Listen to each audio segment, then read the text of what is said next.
Speaking of which, science has a very serious problem with consciousness. Science doesn't understand what consciousness is. Not only does it not understand, using its current paradigm and methods, it will never understand what consciousness is. Science, in its current form, is incapable of accounting for consciousness. This is a huge, huge, huge problem for science that almost no scientist understands the scope and significance of. They treat this problem as though it's like, well, yeah, of course, Leo, we don't understand what consciousness is, but that's because consciousness is just this fluffy, fuzzy thing.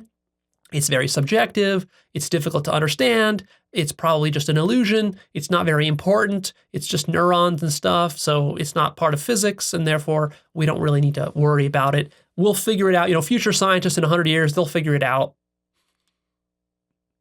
No, they won't. Not within the current paradigm of science. A totally new paradigm is necessary.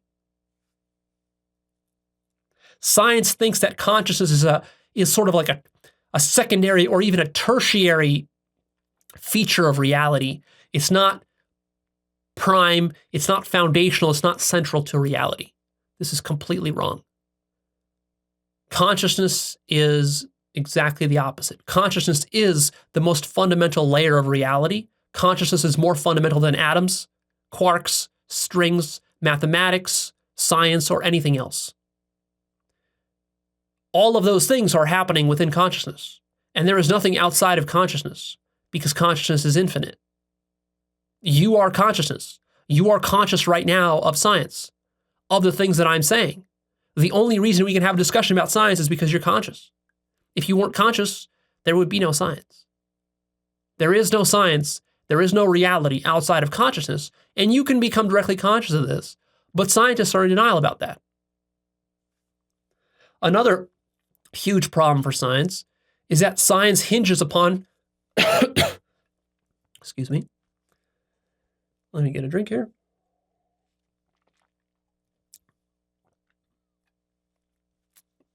Science hinges upon human neurology.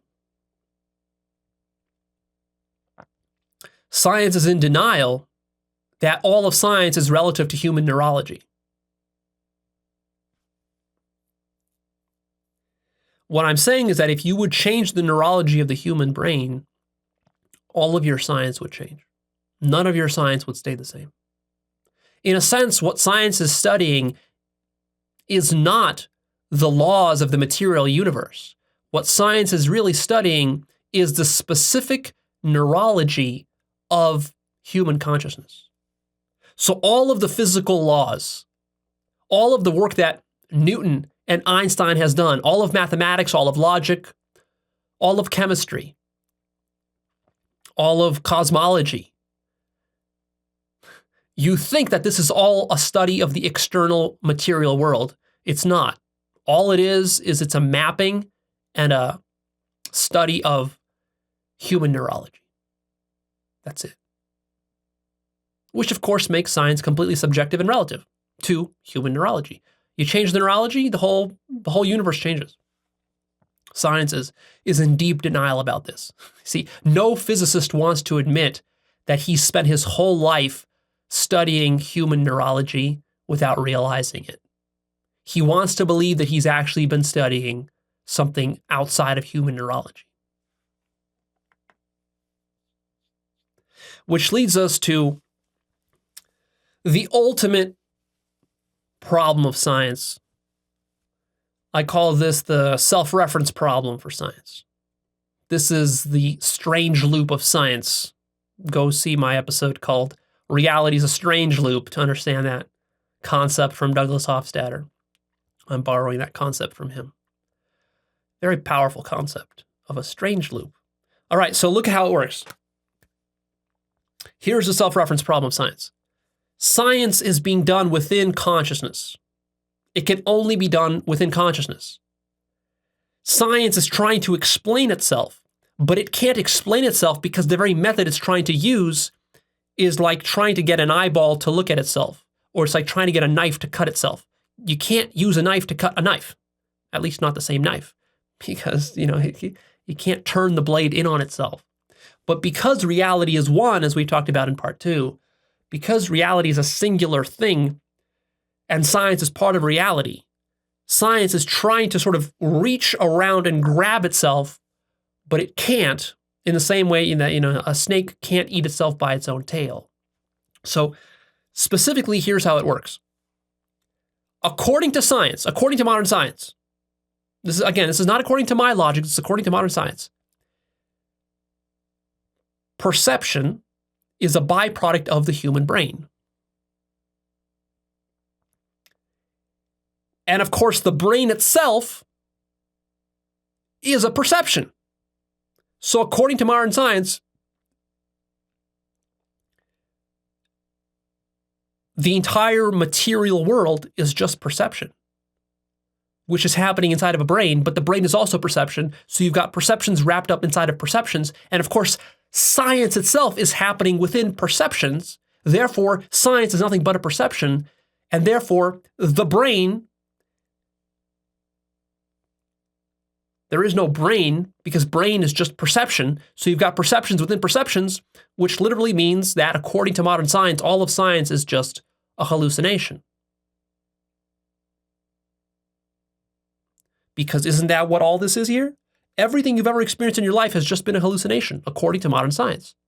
Because if we change the neurotransmitters in your mind, all of this will change. All of it, all the colors, all the sounds, all the feelings, all the emotions. And that's all there is to reality. All of reality is made up of colors, sounds, feelings, and emotions. And that's all that science is made up of. Science is not made up of atoms. See, here's the question that science cannot answer. What is the substance of science itself? I dare you to ask a serious scientist, what is the substance of science? What is science actually made up of? What's he going to say? Is he going to say science is made of atoms? But what are atoms made up of? Quarks? But what are those made up of? Strings? But what are those made up of? Numbers? But what are numbers? Are you really going to seriously sit there and say that science is made up of numbers? Out of equations? But what are equations and numbers? They're thoughts. So are you going to say that science is made up of thoughts? But what are thoughts made up of? Are you going to say thoughts are made up of neurons? No, because neurons are also thoughts.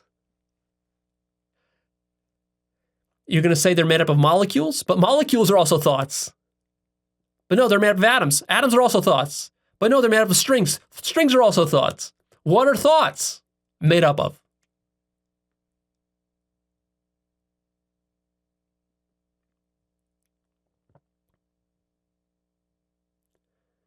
So science contradicts itself, of course, if you think about it deeply. Science has already demonstrated, modern science has already demonstrated that all of science is a hallucination. All of science has undermined itself. It's just a hallucination. But of course, are scientists conscious of this? Are they willing to admit this? Is a physicist willing to admit that all of his life's work of physics is pure hallucination? Of course not. Is a physicist willing to admit that atoms are just thoughts? Of course not. Is a mathematician willing to admit that all numbers and equations are a hallucination? Of course not. This is career suicide for them. Their ego is incapable of admitting this.